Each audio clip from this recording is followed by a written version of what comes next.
Good evening. My name is Heaven Gore. I'm gonna go over my small group interaction assignment. So the first question was, how was my involvement different from a group versus team role? Um, this is purely fictional based off the assignment.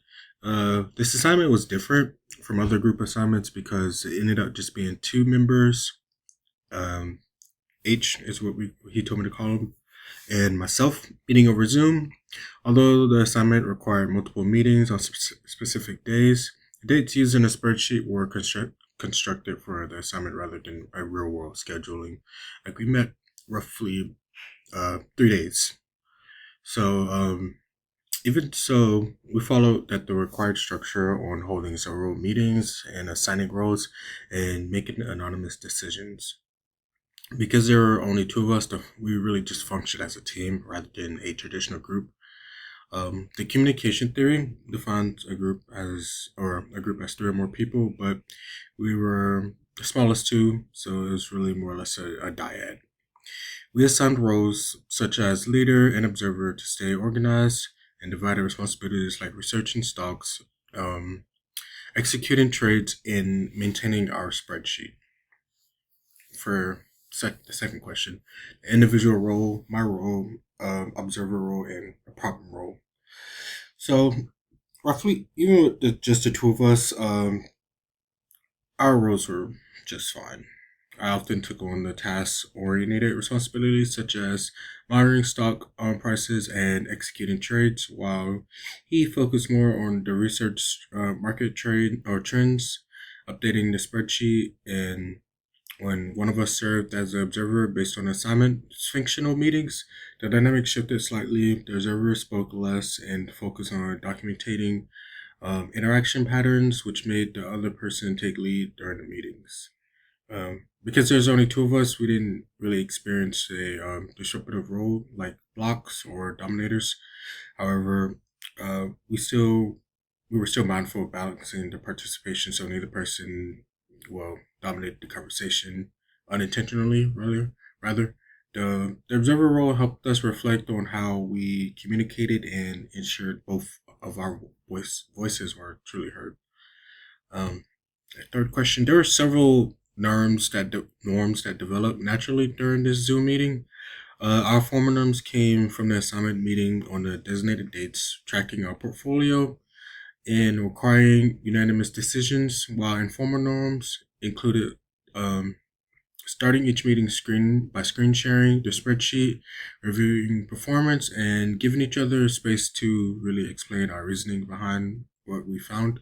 Attendance, it was consistent. We sat out days throughout the week, roughly, that we were having our meetings. It was typically after 6 p.m.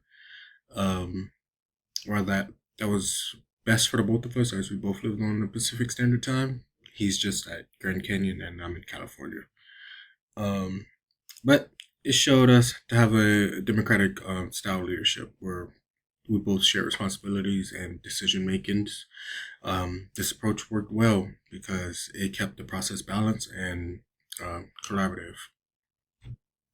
For status and distribution, so status and power in our team was based on experience and information, not really authority.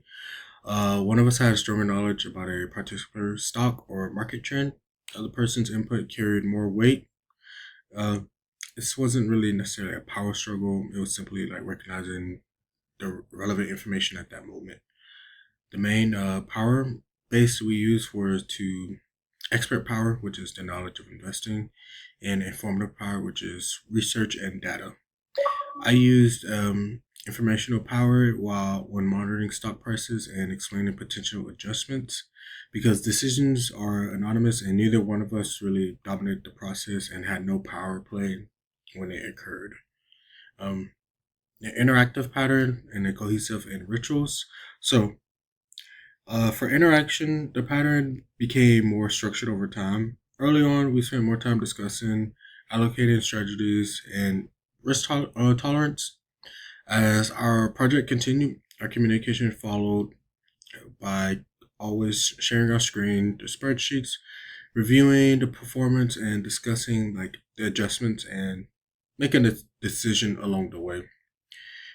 We developed a strong partnership because we communicated openly and respected each other's input as well as like our backgrounds on each other. A small ritual was formed as we began reviewing the spreadsheet together by making all decisions as one whole and not just like solely making them based off how one person felt, pretty much. Um, Although the dates were actually fictional, the interaction and pattern that we practiced was realistic and aligned on how a small team would collaborate in the real world. There were actual like day traders on Wall Street. So um, the stage of group development. So even with these fictional dates, as I stated earlier, our team still moved through a classic stage of group development. So we had forming, we established rules, clarified the assignment, and um, set up our stock trading system. Storming, we had some minor disagreements about the risk levels and the stocks we would choose. As you can see with our economy, it's kind of confusing to say. Norming, we discussed the routines such as screen sharing, reviewing performance, and dividing responsibilities. For performing, we made effective decisions and adjustments on our portfolio confidently and enduring. We completed our final review and prepared our individual reflection. We didn't get stuck on any of the stages, but the storming part was noticeable because we had to learn how to compromise with uh, only two voices in a room. Uh, Our agenda followed a simplified version of reflective thinking. We adapted for a Zoom and aligned with the assignment's fictional meeting dates, really. We identified the problem, how to grow $10,000. We reviewed stock performance by screen sharing, evaluated alternatives, made unanimous decisions, and updated the spreadsheet and assignment action or items. The structure worked well because it kept our meetings effective and focused. Even though the dates were fictional, they were sorry. The process was based on realistic and effective outputs. So overall, our team was effective. We communicated clearly over Zoom, stayed organized, made our decisions based on research rather than just guessing. Um, I was pleased with how smoothly our collaboration went and how balanced our participation was, even only with two team members. However, the summit could be improved. Sometimes we relied too heavily on one person, whether if it was just me or him. Uh, Research stocks and discussion over occasionally took longer than necessary because we wanted to be thorough. And if if there could be more people, then two brains are better than well, two brains are better than two. I don't know how to say it, but for something like this, there should be more than two people. Um, if I were to do this assignment again, I would change the like I would rotate research responsibilities more evenly so more members can contribute equally to the stock analysis. Create a more detailed Zoom agenda because each meeting. Well, sorry. So create a more detailed Zoom agenda before each meeting to keep discussions focused and save time. These could can make the decisions process more effective and balanced. Thank you.